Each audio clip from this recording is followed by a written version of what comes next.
We're going to learn about Bosnian coffee here, so this should be interesting.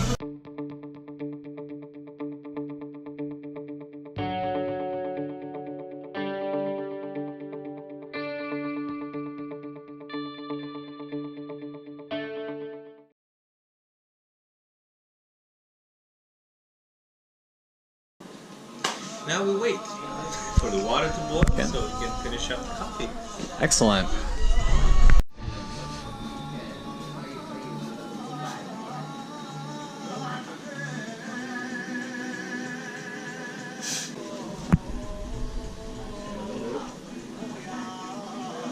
Cut it off right there. Starts again, cut it off again. And again.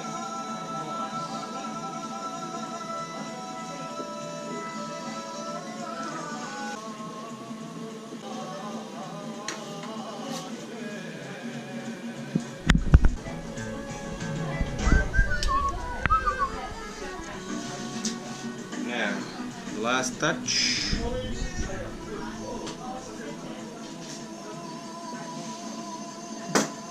And this is your traditional Bosnian coffee, and I need to tell you something about it, I guess. Right? Since it's your first.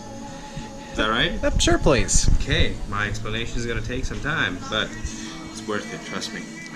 Hi, my name is Yaz. I'm the one that owns this shop, and I like to say that I stand right between, see those bags over there? Those bags and coffee, and your stomach when it comes to coffee processing. So in this shop, I roast, grind, I store, I sell, pack and sell, I make, I drink, I explain, I inhale, not deliberately, and I smell of coffee quite often, pretty much all day. Anyway, and I'm here to talk to you about traditional Bosnian coffee. Now, when you see it like this for the first time, you're going to say it's traditional Turkish coffee. But if you actually ever travel to Turkey, you will know that Turks drink tea more than coffee, quite dominantly. We call it Turkish coffee because that's the style of brewing. We also call it Turkish coffee because that's how it got to us. It traveled with the Turkish Empire, with the Ottoman Empire, through all ends of this earth, wherever they were. And that's how we got it. And just as this wonderful old bridge and this wonderful old town and this wonderful coffee was once Turkish, when they left, we inherited it. So we have a wonderful old bridge that is now Bosnian. We have this wonderful old town of Mostar that is Bosnian as well. And we have this coffee which I like to call Bosnian as well. So what is so Bosnian about Bosnian coffee in comparison to Turkish? I could probably talk for hours about this, but I want to say there's one thing that is in particular, let's say, different. And this is the time that this coffee offers to us. So unlike today in the Western world where you come from, where many people in my shop come from, coffee is not just something that is carried around in your hand while you're doing something else. So for us, there's no coffee to go concept. It doesn't exist. We like to have our coffee and then drive a car or go to work or stand in lines. Well, in fact, you would be having coffee with you while you work. Oh, okay. Because yeah, it's definitely not like that over where I'm from. Everybody has the to-go cup, and they go through their drive-throughs to grab a cup of coffee and to go. We like to. I wake up every morning. I make myself this coffee, and by sitting down to enjoy it, I unplug the part of brain that is worrying about things, that is afraid that I'm not going to make it, I'm not going to make the deadlines, that I'm going to be late for work and everything else. So I unplug that part of the brain. I leave it right here. My problems won't get taken away by you. They won't run away from me on their own. They won't solve themselves. The worst thing I can do is they're going to grow that much. They are going to wait for me and chase me if I try to run away from them. So why shouldn't I push them back every once in a while and enjoy my silence at least? This is what this coffee represents to us. Second feature of this coffee is the fact that I didn't bring you a cup of coffee. I brought you a set of coffee. These two features, one, separation from reality, and two, making your own coffee, is actually a very good foundation for a ritual which we made this coffee into. And we enjoy that much coffee for hours sometimes. That's how much we like our ritual. Oh, and cool. this ritual very much resembles the Asian cultures and their ceremony of tea. But unlike the ceremony of tea, which also has, separation from reality, the fact that you have to serve it yourself and everything, but there's one big difference. in Asia they have very strict steps in their tea. They tell you step number 1 is this, step number 5 is that, step number 10 is that. Here, this coffee, sir, is your coffee. I can roast it, grind it, sell it, pack it, inhale it as much as I like. Still can't tell you how you should be drinking it, since, well, it's your coffee. It's not mine. It was mine till the point that I put it in front of you. Oh. Now it's yours. Excellent. But in a case that you don't know, which many occasions is true that a lot of people don't know how to prepare this, I like to show you how I prepare my own coffee, sort of as a little benchmark example, so you know what to strive for, right? Sounds good. So, I put the coffee grounds in there, in a separate pot over there. I boil the water. When the water is boiling, I pour it over the coffee grounds, and as the steam from the boiling water comes inside, hits the coffee grounds, shoots them up to the top. This is why we have this part here, which looks dark and muddy now. We need to take care of this in order to drink our coffee, not eat our coffee, right? So this is what I do. To fix this, to get everything going down, it's very important for me not to put my spoon all the way in because I don't want to disturb the grounds that are already sitting at the bottom. I just want to make sure that I get the ones that are stuck on the top. Look, that's how thick it is right now. This needs to get fixed in order for us to drink it. So I like to start with a scoop of cold water, like that. Cold water is a lot heavier than hot water, so it will fall down towards the bottom. It will create a little tunnel for us in the coffee grounds to flow down towards the bottom. So now with my spoon I will separate the coffee grounds from the rim of the pot, like that. When I have the dark bits in the middle, I'm going to scoop them up and just sort of keep doing that until they fall through this cream towards the bottom of the pot where they belong. Now, just by observing me do this, doesn't this make this coffee more welcoming, more tasty looking? Oh, yeah, for sure, because it's being handled carefully with love. There you go, with soul. This is Cafe de Alma after all, Cafe of the Soul, Coffee of the Soul. Now, you want to make sure you reward yourself somehow for that experience that you're having. I mean, you are preparing your own coffee right now, and you want to make sure you get some reward at the end of this. And this reward is going to come in the shape of that first intense sip of coffee that you're going to take. Now, this first sip shares the fate of this cream as well. That's why I transferred all the cream into your cup, because once the cream is gone, it doesn't come back again, ever. Just like that first sip. It never comes back again. Second time you try something, it's no longer first. Right? Now I can say it's safe to pour. Coffee is served. You have some fresh water to cleanse your palate. You have some Turkish delight with walnut flavors, a little bit of a dessert for you. I would like you to try my coffee without sugar, since I roast it and it's my little baby. Okay. So give it a try, and I'm gonna bring some sugar for you so I can show you how we drink sugar. Okay. If you want, that's it. Okay. Yeah, I'm just gonna show you. I'm not gonna ruin your coffee with it. Okay. So this is sugar. Look, it's gonna be a wow moment because it's huge. Wow. Oh, wow. Right? So yeah, the big cubes. The thing is, I like to find like little things like that, the chunk, the shrapnel of sugar. I like that part. Take that, you dip one corner of the sugar. I'm not gonna do it actually. I'm not gonna ruin your coffee. I'm just gonna tell you. You take one part, you dip it very, very quickly into the coffee. So dip, not a soak. If you leave it soaking in the coffee, the sugar dissolves and it becomes very sticky. So you do a pop, very quick dip, small, not half of a cube, not quarter of the cube, just tiny, tiny edge of it, of the corner, like that much, right? Tiny edge, like pop. You take a bite of what went brown in the sugar cube, and you hold that little piece of sugar on your tongue, drink the bitter coffee over it, so the sweetness and bitterness overlap within your mouth as you drink. Oh, enjoy. Excellent. Yeah, wasn't that very interesting? Okay, so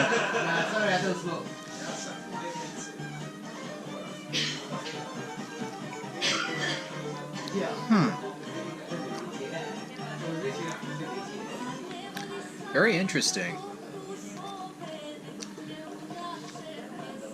Yeah, this is Bosnian coffee.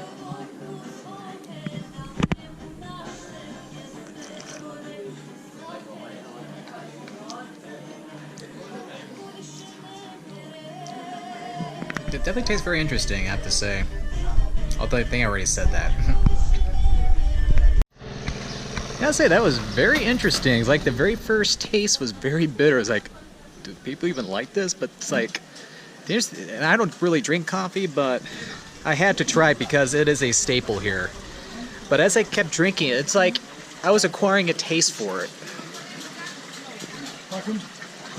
Oh. But yeah, he was a great host. I felt like I was in somebody's home. Love the hospitality here. Okay. Alright, so I'm gonna go across the bridge and check out things on the other side. Huh. Got a huge crowd down there right now.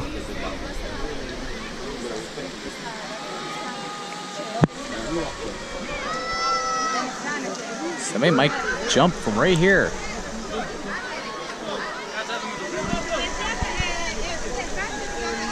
If he does, we can see it really close.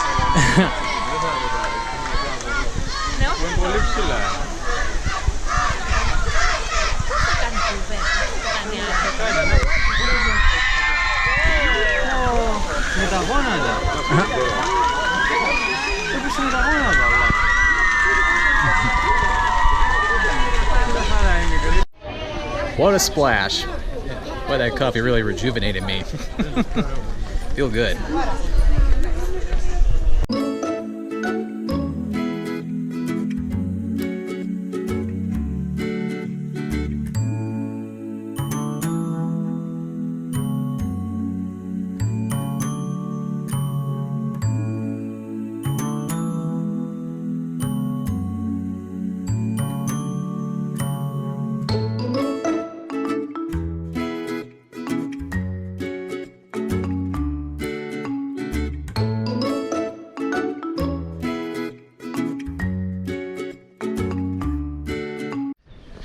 This has been really cool. I've been enjoying this walk so far.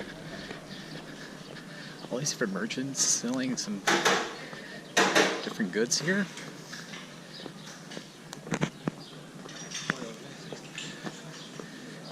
Yeah, very fascinating. Yeah, right there we have the Koski Mehmet Pasha Mosque. This structure has been around since 1618, and as you can tell, people can climb up to the top of the minaret. We can get a great view from up there, so let's go inside.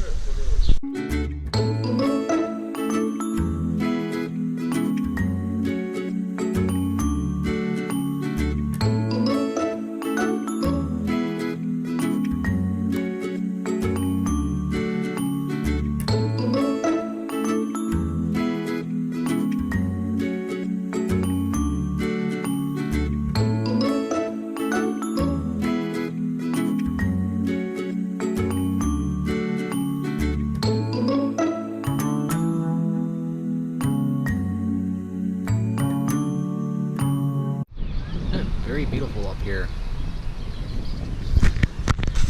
Yeah, it's like for a little extra fee you can climb up the minaret. Well, this is as high as you can go, but you can get some great views from the top of this mosque, and also from the clock tower, or the bell tower I was on earlier. Yeah, that was a great view from the top of that minaret.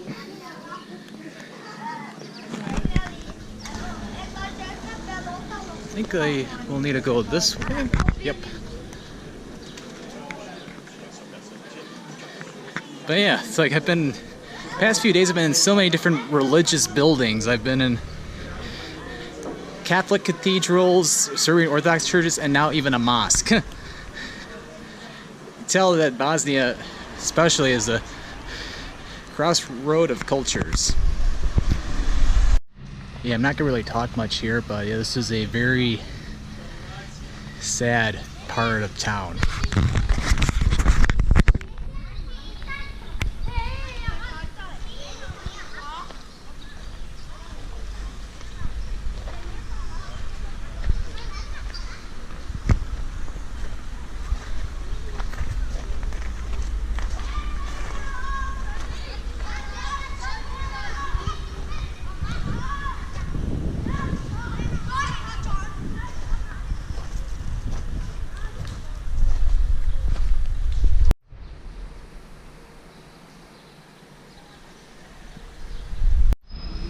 Yeah, if you take a look at most of these gravestones here, show almost everybody here.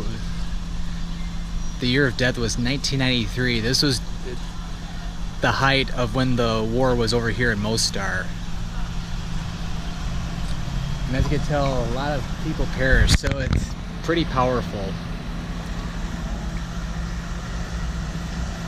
It's really hard to believe that just 24 years ago, this area was, I don't even have words. But yeah. And as you can tell, some of the remains, well, you can see some of the ruins are still remaining today.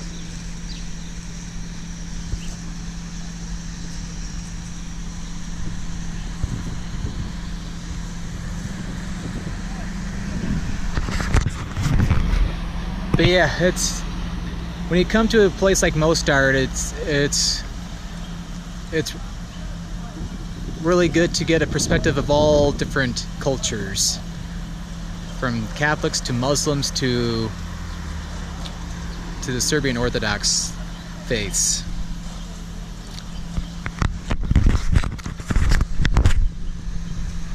Okay, so anyway, we're gonna go back to back into the old town. Just got done eating at Tima Irma or Irma Tima. I've heard it's being said both ways.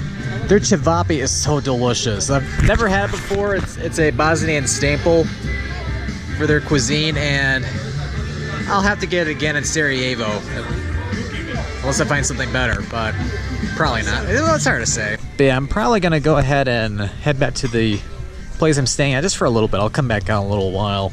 Maybe relax up at the terrace that you saw earlier in the video.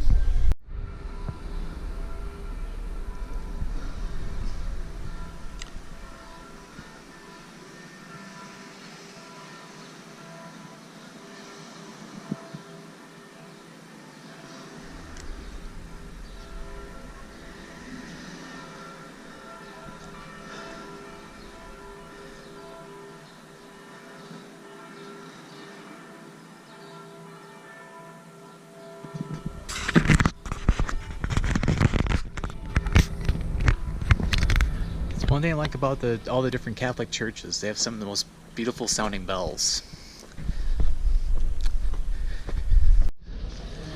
Had a nice little quick rest at the terrace back at the place I'm staying at, and now I'm going for a little evening walk.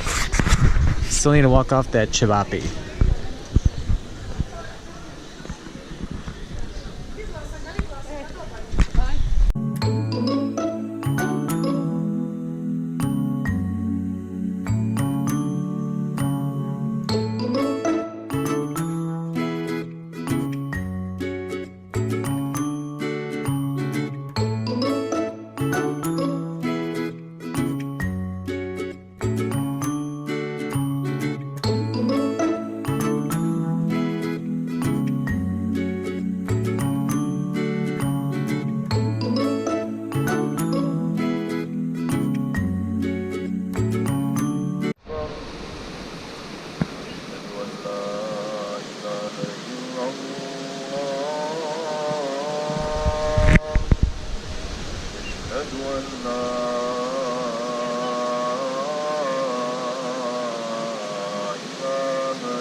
Oh, that was very interesting.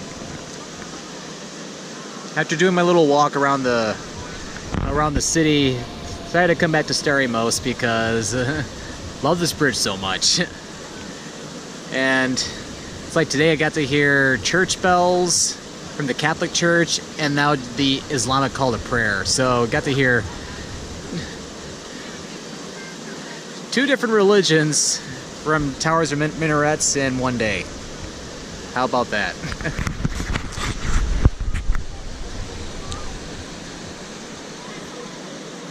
But yeah, it's really peaceful here in the evening though. Alright, probably just hang out here for a little while longer and might go back up to the upstairs terrace. Ooh, the lights just came on over there. And then probably just relax in the hotel room for the evening. And we're back in the room, and I had a great day exploring Mostar today.